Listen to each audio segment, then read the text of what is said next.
Ladies and gentlemen, I was wrong. Let's face it, we've all been pretty upset seeing Twilight Sparkle in her celestial form. And everybody's like, no, this shouldn't be a thing. Why did she grow up this fast? Well, actually, there's a simple explanation, and it all goes back to episode 1, which is basically what this last episode was showing. But then I dug a little deeper, and I realized something. All alicorns that we see on MLP possess this same power. Were we really that stupid to not even realize or even consider the fact that Twilight Sparkle could have had the celestial powers of Luna or Celestia?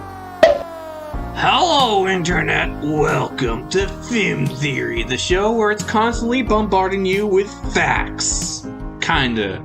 I know everybody has been after Twilight Sparkle saying, no, this deserves a better ending. But I think the writers were actually brilliant, and actually since the recent reveal of Generation 5's Twilight Sparkle, this actually makes a lot of sense why she is not grown up here. And I will tell you why in a second. But first, the theory. Let's take a deep dive into this clip that I think is very relevant in this theory, and that is the clip where Luna is turned and reformed. You see, Nightmare Moon, when those elements are ignited by the spark that resides in the heart of us all, it creates the sixth element, the element of magic.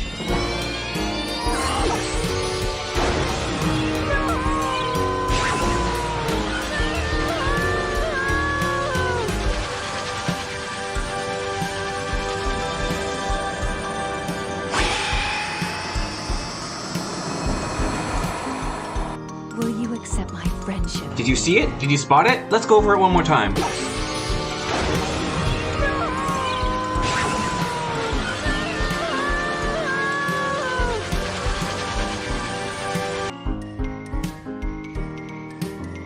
There, stop. Do you see the difference?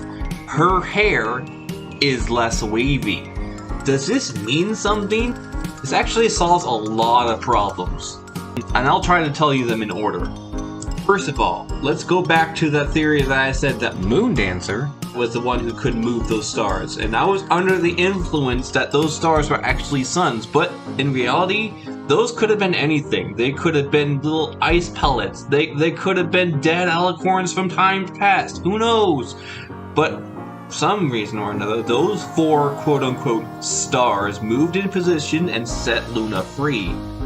And any unicorn with the knowledge and possessions of knowing about such things could in fact move four objects in a small space to set Luna free, just to keep tuning the prophecy. So who could have done it? I said Moondancer just because of plot convenience, but no. I think it was actually Celestia. That's right, we're going back to Celestia, even though she has one son.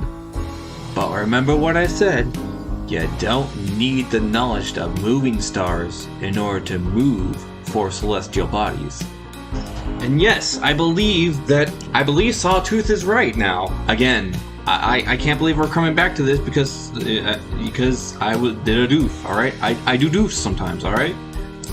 I have reason to believe that Celestia set the whole thing up.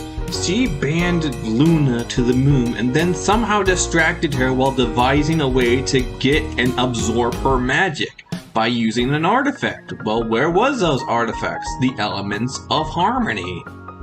So in that way, the elements of harmony finally defeated Nightmare Moon by basically absorbing all her power, and so she turned into a regular pony, which was what we see here.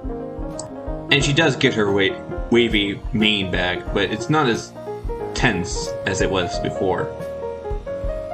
Just thought I'd throw that out.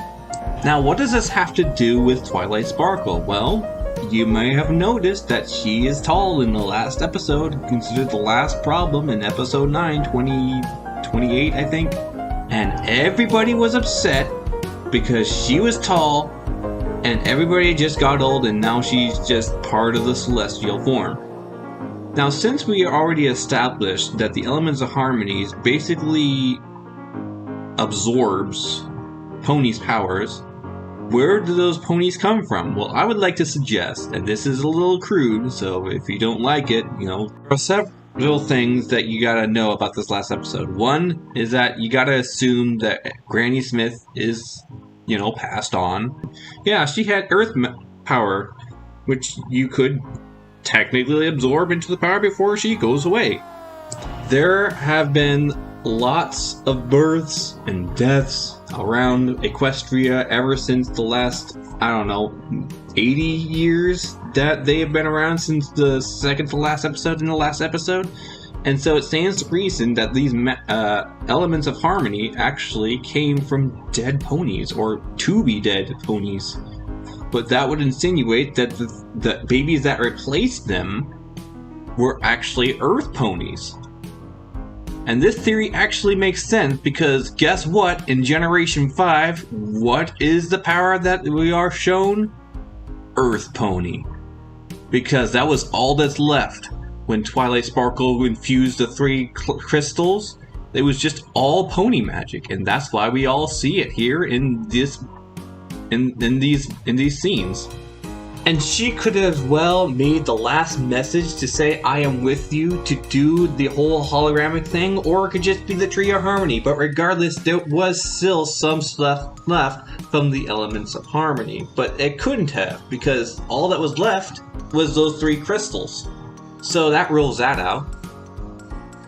Therefore, the only reason left is that Twilight Sparkle made these 3 artifacts just so she can keep away from the magic war that was ensuing from the comic series. Did I cover everything? I think that was everything. Well, let's review real quick. Seeing Luna without her wavy mane in episode 1 proved that any alicorn could have a wavy hair. In theory, the elements of harmony sapped her magic away, so in the same way, the elements could give her that same power to do someone else. But where did it come from? The elements of harmony sapped magic, and that magic was given by ponies that Twilight Sparkle watched expire. So in reality, she's tall because everybody else in the element sapped is already dead. Of course, that would mean that every pony born out here would be the Dearth ponies, hashtag MLP, but this theory would actually work because guess what magic the ponies in Generation Earth magic. But that would say Violet Sparkle borrowed dead magic. Ever since these 3 crystals, I wouldn't pat it past her. I think that's everything. Did I do a good job presenting that? I think I did. Anyway, if I missed anything, I'll put it in the comment section below. And as always, it's just a theory. A FIM Theory! Furry fist bumps.